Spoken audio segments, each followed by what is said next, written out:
Yo guys, nandito na naman tayo sa holiday at kasama na naman natin si Kuya Kai. At si Jay.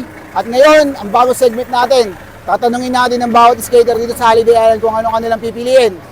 Vape ba o tawas?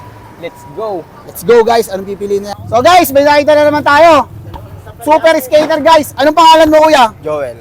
Joel. Isang sakay na nga kayo kuya sa Bibo. Sakay na kayo. Oh, tatanungin natin si Kuya Joel kung anong pipiliin niya. Tawas ba o vape? Anong pipiliin mo? Tawas o vape? Beef na lang. Vape na lang. Bakit vape? Masarap eh. Masarap! Oh! Sa'yo na yan, babe!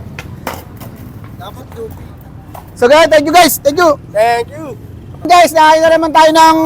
Hindi ko alam, basta tatanungin natin siya. Anong pangalan mo? Gargar!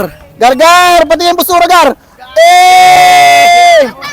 Papipiliin natin siya kung tawas ba o vape. Anong pipiliin mo? Tawas o vape? Awas na yan, syempre. Vape na lang. Vape! Salamat, salamat! Happy New Year! Happy New Year! So yun guys, doon na nagtatapos ang ating episode na kung vape ba o tawas ang pipiliin ng skater. Mas pabor sila sa vape, ayaw nila ng tawas. Ewan ko ba kung bakit. So doon na natapusin guys, hanggang sa susunod ulit episode. Let's go! Okay na yun.